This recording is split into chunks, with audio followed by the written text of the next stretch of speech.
What's happening, guys? Mike Moo here. Today we're going to do a quick review of the Doxie Q scanner. It is a completely wireless rechargeable document scanner with an auto document feeder. And this runs about just over $200. I'll have a link down below to the Amazon affiliate link that you can go ahead and purchase this. I too got this on Amazon. I've been using it for about a month now. I've probably put in about 100 sheets of paper through here, including receipts, IDs, etc., running through some of the tests to see what it is that this can or can't do.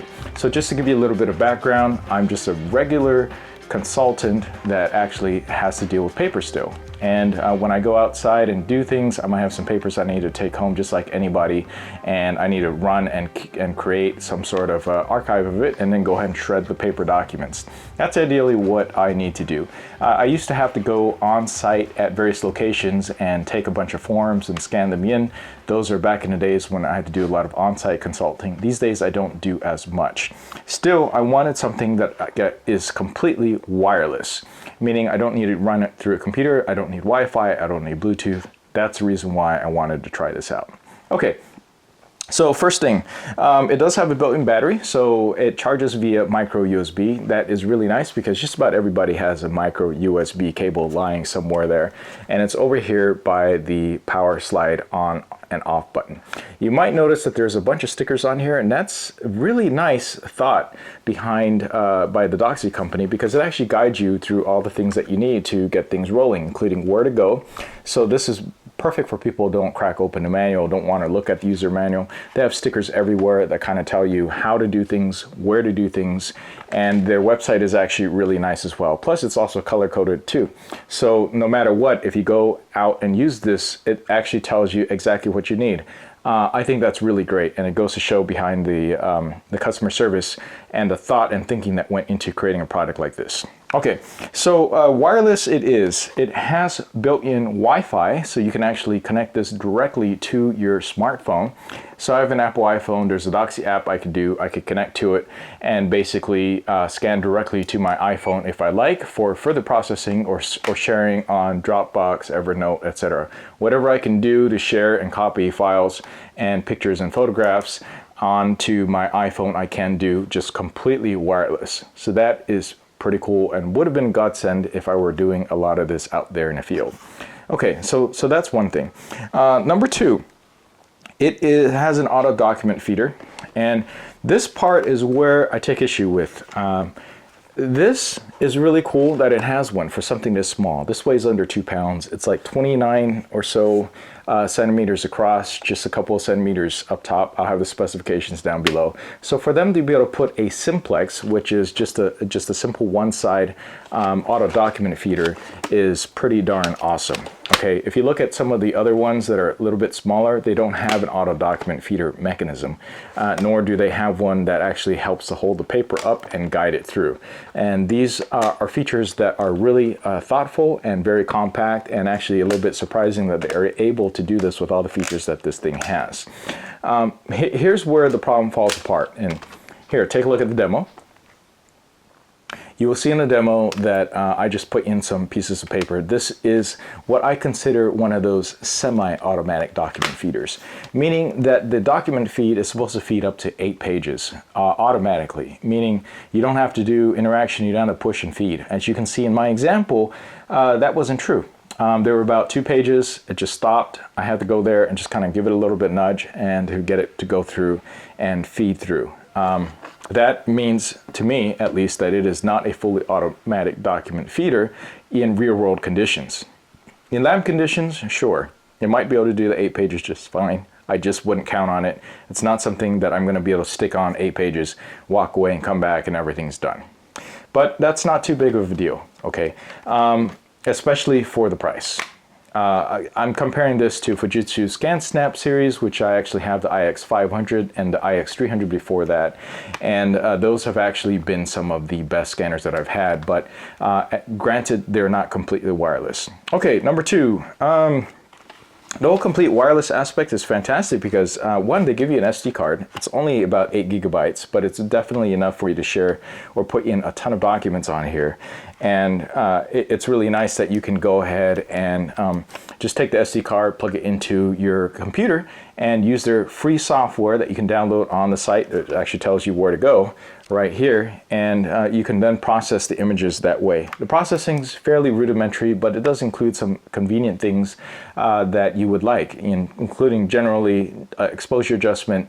You can staple multiple pages together in scanning, so in case you have a double page sort of document, you can scan through all on one side, flip it over, scan through all on the other side, and you can have the software go ahead and staple it together so that it all fits nicely. That's not a feature that I played a lot around with. I was actually a little bit disappointed because I thought when I was researching that this was a duplex scanner, which means it scans both sides, and it does not.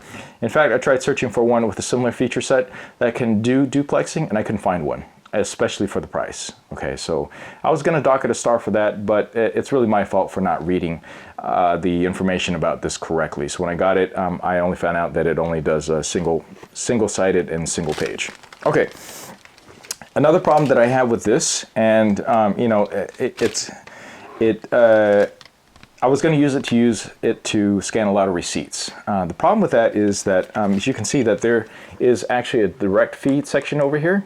I found that sometimes, even though I think that the scan went through correctly, I find out later, because there is no preview screen on here, that I actually didn't get a full scan of the document because it got skewed. And you know, if you're scanning something, you kind of want to be able to trust it that it actually scanned the whole thing through, and then you can basically just toss the receipt or archive it. But when you find out later that through the SD card that what you scanned didn't come through completely, and that you might have tossed the receipt away, that just became a complete exercise in futility. So that part's a little bit disappointing. There are some extra steps you can do to help prevent that, and the actual website actually has a lot of hints and tricks and tips on how to better improve that. I'm not new to a scanner, so I know a lot of those tips and tricks. And it's clear to me that it's something that it's not going to improve. Okay, no matter how many tips and tricks that I can find, the receipts are not going to be in ideal condition. Sometimes they're just going to be folded up, thrown in my wallet, maybe even a little crumpled. If it's crumpled, they actually do give you some sort of protective sheet that you can put the receipt into to scan it through perfectly. But I'm just not one of those people that's going to be using that. I'd rather just take out my phone, use an app, and scan it, and have it filed away automatically through Evernote. Okay, so those are some of the two major negatives that I've found with that. There are a bunch of other features that it has, and one of it is the cloud integration to OneNote, Evernote, Dropbox, and powered by ABBY. So I'll start with ABBY first. It's an optical character recognition software solution technologies.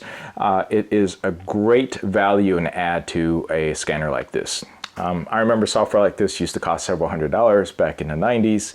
I don't know what it is right now since I haven't paid for an OCR software in a while, but ABBY is pretty well known. ABBYY is pretty well known in the OCR industry, and for that to be powered means that it does a fairly decent job, even though it's not going to have all the features on there. So that's a huge value add in there.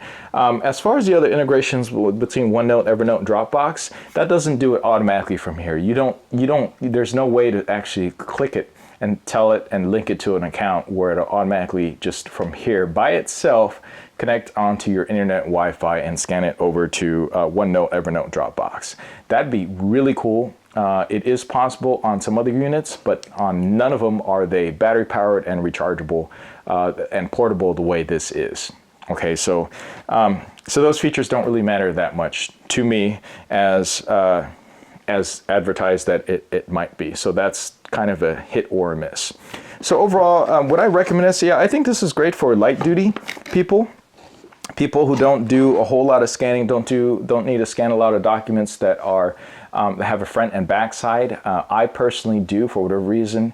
I seem to get a lot of documents where I need to scan both sides, and for me to be able to run that through a Fujitsu scanner that will scan both sides at once is that much more valuable. This scans at about 7.5 seconds per page, and that's on the lowest 300 dpi setting. which is fine just for 90 some percent of the documents that I do. It actually has a 600 DPI setting, which I have used too. And sometimes I'll just leave it in the 600 DPI setting just because I just want a slightly higher resolution thing that might be helpful with OCR.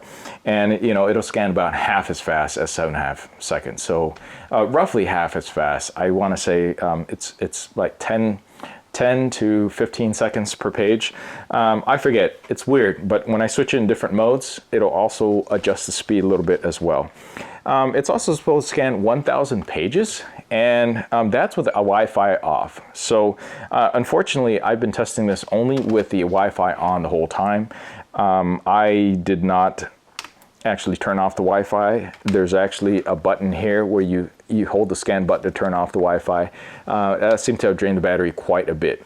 So, so I couldn't test the 1,000 sheet claim.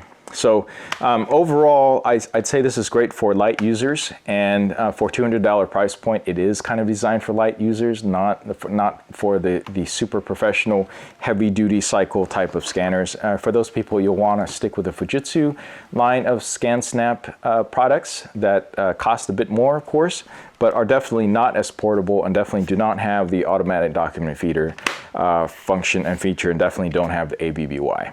So overall, I have to give this a 3.5 star for me, 4 stars for people who are kind of light home type of users who just like the convenience of something where you don't, and hassle of something where you don't actually have to bust out a computer and do a whole bunch of things to get it connected. You could just, the fact that you can just take this, put a document through, press a button, and have it scanned and saved directly on the SD card is pretty darn awesome. Unfortunately for me, I'm gonna have to go with something that is a duplex scanner.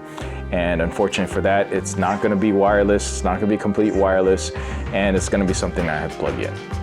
Okay, so that's it for my quick review. I hope you like it. Please give it a like, subscribe to my channel for more important and useful tips and reviews just about for everyone. At least that's what I like to think. Okay, thanks for watching. I'll catch you in the next video.